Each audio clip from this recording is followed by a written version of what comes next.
Assalamualaikum warahmatullahi wabarakatuh. Pada kesempatan kali ini, kami akan membahas salah satu tema dalam kajian ulumul hadis, yaitu tentang kelompok ingkar sunnah. Pembahasan ini penting karena menyangkut kedudukan hadis sebagai sumber hukum Islam setelah Al-Quran.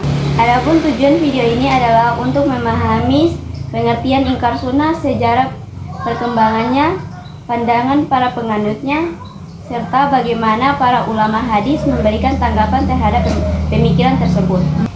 Nah, di sini saya akan menjelaskan definisi kelompok ingkar sunnah dan kedudukannya dalam ulumul hadis. Secara bahasa, ingkar sunnah berarti penolakan terhadap hadis Nabi Muhammad SAW. Sedangkan secara istilah, kelompok ingkar sunnah adalah kelompok yang tidak mengakui hadis Nabi sebagai sumber hukum Islam dan menganggap bahwa Al-Quran saja sudah cukup sebagai pedoman hidup. Dalam kajian ulumul hadis, pembahasan mengenai ingkar sunnah memiliki kedudukan yang sangat penting karena berkaitan dengan otoritas hadis sebagai sumber hukum Islam yang kedua setelah Al-Quran. Ilmu hadis tidak hanya membahas cara periwayatan dan klasifikasi hadis, tetapi juga membahas berbagai pemikiran yang meragukan bahkan menolak hadis. Mayoritas ulama hadis menegaskan bahwa sunnah berfungsi sebagai yang pertama, menjelaskan ayat Al-Quran yang masih bersifat umum. Yang kedua, memperkuat hukum yang telah ada dalam Al-Quran. Dan yang ketiga, menetapkan hukum yang tidak dijelaskan secara rinci dalam Al-Quran. Menurut Imam Asy-Syafi'i dalam kitab Ar-Risalah, penolakan terhadap sunnah muncul sejak masa awal perkembangan pemikiran Islam. Keraguan terhadap hadis muncul karena adanya hadis palsu, perbedaan pemahaman terhadap Al-Quran, serta kekhawatiran terhadap kesalahan periwayatan. Imam Syafi'i membagi kelompok penolakan sunnah menjadi 3 golongan. Pertama, kelompok yang menolak seluruh hadis dan hanya berpegangan pada Al-Quran. Kedua, kelompok yang menerima hadis hanya apabila sesuai secara langsung dengan Al-Quran. Ketiga, kelompok yang hanya menerima hadis mutawatir dan penolakan hadis ahad. Menurut Muhammad Al-Jad Al-Khatib, para penganut ingkar sunnah memiliki beberapa pemahaman utama. Pertama, mereka menganggap Al-Quran telah mencakup seluruh ajaran Islam secara lengkap, sehingga tidak memerlukan hadis. Yang kedua, mereka meragukan keaslian hadis karena hadis baru dibukukan beberapa generasi setelah wafatnya Rasulullah SAW. Yang ketiga, mereka berpendapat bahwa Al-Quran dapat dipahami tanpa bantuan hadis sebagai penjelas.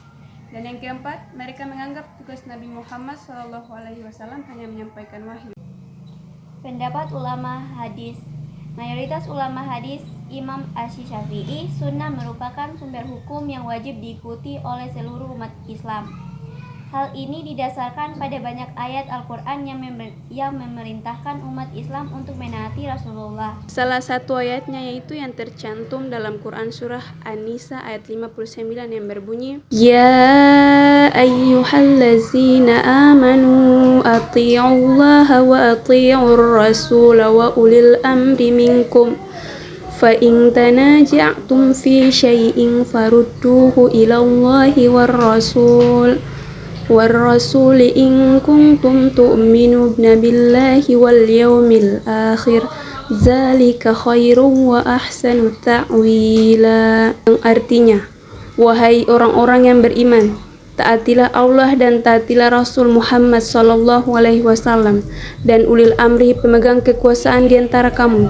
Kemudian, jika kamu berbeda pendapat tentang sesuatu, maka kembalikanlah kepada Allah Al-Quran dan Rasul sunnahnya. Jika kamu beriman kepada Allah dan hari kemudian, yang demikian itu lebih utama bagimu dan lebih baik akibatnya. Ayat tersebut menunjukkan bahwa menaati Rasulullah merupakan bagian dari perintah Allah. Dengan demikian, sunnah tidak dapat dipisahkan dari Al-Quran. Menurut Mushaf As-Sibai, ayat-ayat tersebut menjadi bukti bahwa sunnah merupakan bagian dari syariat Islam. Sedangkan MM Ajami menjelaskan bahwa para ulama hadis telah mengembangkan metode ilmiah yang sangat ketat dalam menjaga keaslian hadis. Pembahasan mengenai ingkar sunnah masih relevan dengan kondisi saat ini. Di era digital, informasi keagamaan sangat mudah diakses melalui media sosial dan internet.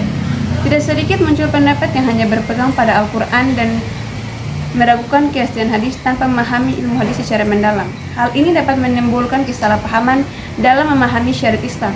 Oleh karena itu, umat Islam perlu mempelajari Al-Quran dan Sunnah secara bersamaan dengan bimbingan para ulama dan menggunakan metode ilmiah yang benar. Dengan memahami pentingnya hadis, umat Islam dapat menjalani ibadah seperti salat, zakat, puasa, haji sesuai dengan tuntutan Rasulullah SAW, sehingga ajaran Islam dapat dipraktikkan secara lebih sempurna. Sebagai kesimpulan, kelompok ingkar sunnah adalah kelompok yang menolak atau meragukan keduduk sunnah sebagai sumber hukum Islam setelah Al-Quran. Mayoritas ulama hadis menegaskan bahwa sunnah memiliki fungsi yang sangat penting sebagai penjelasan dan pelengkap Al-Quran. Pesan moral yang dapat kita ambil adalah pentingnya mempelajari agama secara menyeluruh dan tidak memisahkan Al-Quran dari sunnah Rasulullah SAW. Sekian pembahasan yang dapat kami sampaikan, semoga bermanfaat. Kami tutup dengan mengucapkan Assalamualaikum warahmatullahi wabarakatuh.